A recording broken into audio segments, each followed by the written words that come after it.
Hello दोस्तों, स्वागत है आपका मेरे चैनल में। मैं आपका दोस्त प्रदीप कुमार मिश्रा फिर आपके लिए एक अच्छी सी कहानी लेकर आया हूँ। साथियों, हमारी कहानी कुछ ऐसी शुरू होती है।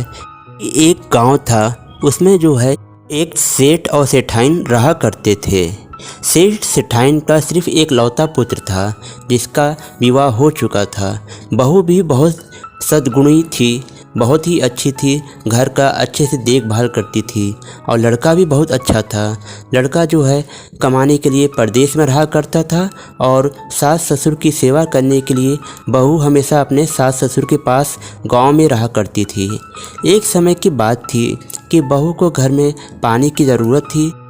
बहू ने घड़ा लेके कुएं के पास में पानी भरने के लिए गई और घड़े में कुएं से पानी भरी और उसके बाद घड़े को कुएं के मुंह पे रख दी और सोची कि मैं थोड़ा सा जो है हाथ पैर धो लूँ और उसके बाद तब मैं पानी लेके चलूँ। तो उसी समय क्या हुआ, 4 यात्री वहाँ पे आए और उस औरत को देख के कहें कि हमें बहुत प्यास लगी है, क्या हमें आप पानी पिला सकती हैं। उस समय बहू जो है छोटे कपड़े पहनी हुई थी और वह जो है उन लोगों को पानी पिलाना उचित नहीं समझ रही थी और उन लोगों ने पानी के लिए बार बार उससे कह रहे थे। तब उसने जो है पहले आदमी से पूछा कि आप कौन हैं। तो उसने कहा कि मैं यात्री हूँ।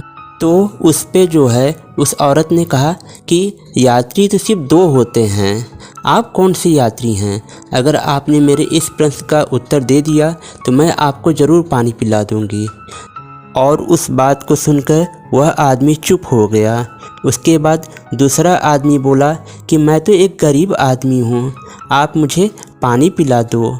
तो उस पे उस औरत ने कहा कि गरीब तो 2 आदमी होते हैं, आप कौन से गरीब हैं। अगर आपने मेरे इस प्रश्न का उत्तर दे दिया तो मैं आपको पानी ज़रूर पिला दूँगी। उस आदमी के पास भी कोई जवाब नहीं था, वह भी चुप हो गया। उसके बाद तीसरे आदमी ने कहा कि बहन, मैं तो अनपढ़ गंवार हूँ, तुम मुझे पानी पिला दो। पानी पिलाना तो बड़ा पुण्य का काम होता है। तब उस पे जो है उस औरत ने कहा कि अनपढ़ गंवार तो 2 तरह के होते हैं, आप कौन से अनपढ़ गंवार हैं। आप मेरे इस प्रश्न का उत्तर दे दीजिए तो मैं आपको पानी पिला दूँगी। उस आदमी के पास भी जवाब नहीं था, वह भी चुप हो गया। उसके बाद चौथा आदमी आगे आया और कहा, हे देवी, मैं तो बहुत ही मूर्ख आदमी हूँ, मुझे बहुत ही तेज़ प्यास लगी है। पानी पिलाना तो इस जीवन का सबसे बड़ा पुण्य का काम है, तुम मुझे पानी पिला दो। तो उस औरत ने उस आदमी से सवाल किया कि मूर्ख तो सिर्फ 2 तरह के होते हैं, आप कौन से मूर्ख हैं। आप मेरे इस प्रश्न के उत्तर दे दीजिए तो मैं आपको पानी ज़रूर पिला दूँगी। वह आदमी के पास भी जवाब नहीं था और वह चुप हो गए। इस तरीके से वह चारों आदमी वहाँ पे चुपचाप आगे बढ़ने लगे।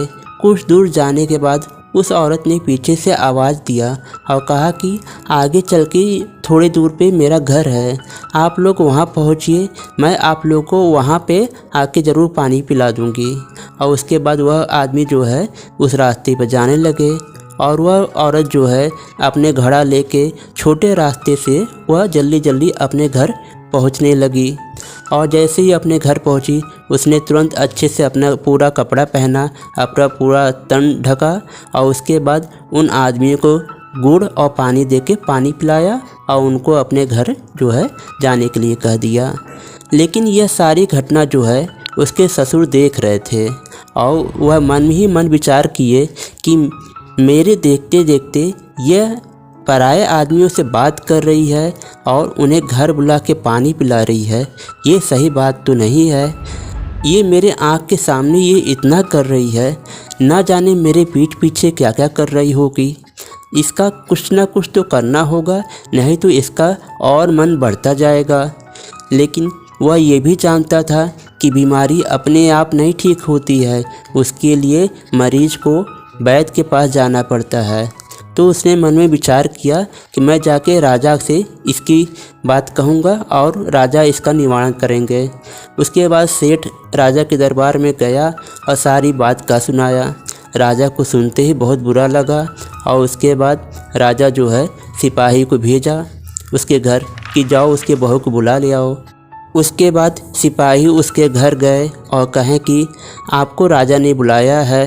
तो यह बात सुनते ही उसकी सास ने अपनी बहू से सवाल किया, क्यों बहू, रास्ते में तुम्हारे किसी से कहा सुनी हो गई थी जो राजा के सिपाही तुम्हें बुलाने के लिए आए हैं। तब उस पे जो है बहू ने अपनी सास को ढास दिया, समझाया, नहीं सासू माँ, ऐसी कोई बात नहीं है, पता नहीं क्यों राजा के सिपाही आए हैं, लेकिन आप चिंता मत करिए, मैं अभी जाके जो भी कोई बात रही होंगी मैं उसे सब कुछ ठीक कर दूंगी, आप घर में आराम से रहिए। उसके बाद वह आई दरवाजे पे और सिपाही से कही कि राजा ने किसको बुलाया है, बहन को बुलाया है कि बेटी को बुलाया है कि बहू को बुलाया है, आप लोग जाके राजा से बता दीजिए, राजा जैसे कहेंगे वैसे मैं दरबार में उनके सामने उपस्थित हो जाऊंगी। उसके बाद सिपाही गए और राजा को यह सारी बात बताए।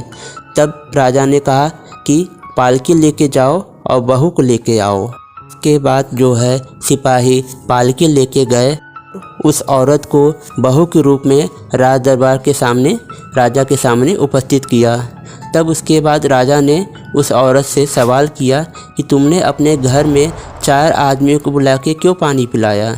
तब उसके बाद बहू को यह सवाल सुन के थोड़ा सा अजीब सा लगा, लेकिन उसने बड़ी गंभीरता से, बड़ी सूझबूझ से राजा के सारे सवालों के जवाब दिए कि मैं कुएं में पानी भरने गई थी और उस समय मेरे शरीर पे छोटे छोटे कपड़े थे और मैं उन लोगों को सामने नहीं आना चाहती थी और ना मैं उन लोग को पानी पिलाना चाहती थी, इसलिए मैंने उन लोगों से कठिन कठिन प्रश्न किए जिसके वो उत्तर मुझे नहीं दे पाए।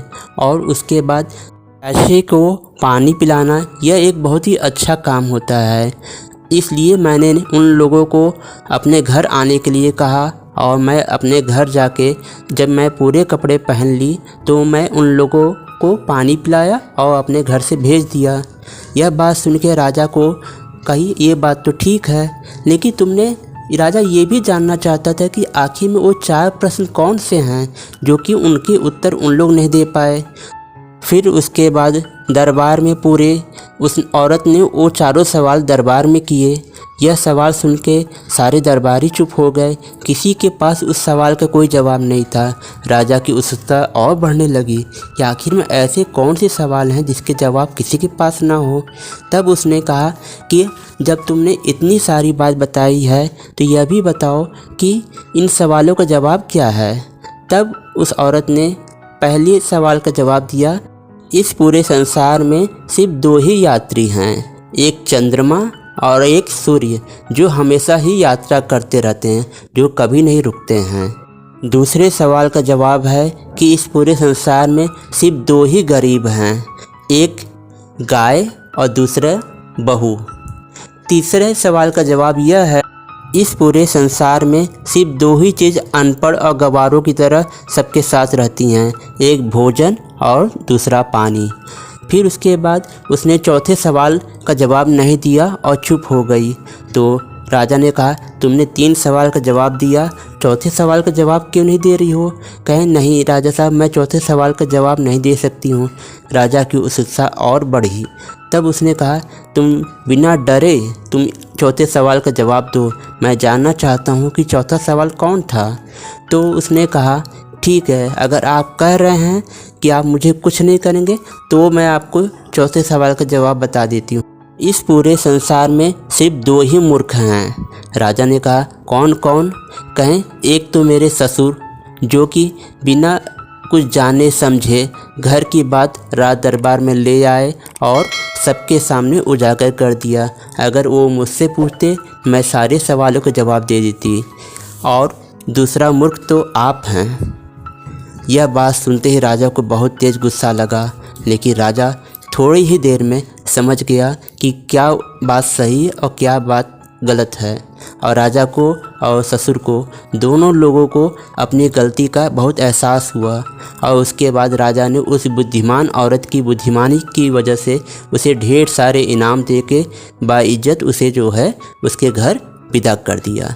साथियों, इस तरीके से यह मेरी कहानी यहीं पे समाप्त हो जाती है। साथियों, अगर हम लोग अपनी बुद्धि और विवेक का सही जगह इस्तेमाल करें तो हम किसी भी विपरीत परिस्थिति से भी निकल सकते हैं और किसी भी समस्या का समाधान निकाल सकते हैं। साथियों, इस तरीके से यह मेरी कहानी और मेरी बात यहीं पे समाप्त हो जाती है। उम्मीद है आपको पसंद आई होगी। साथियों, अगर आप लोग को यह कहानी पसंद आई हो, प्लीज़ इसे ज़्यादा से ज़्यादा लाइक करिए, शेयर करिए और मेरे चैनल को सब्सक्राइब करना बिल्कुल ना भूलिए। मैं अगले वीडियो में फिर आपसे मिलूँगा, तब तक के लिए आप मुझे इजाज़त दीजिए। नमस्कार।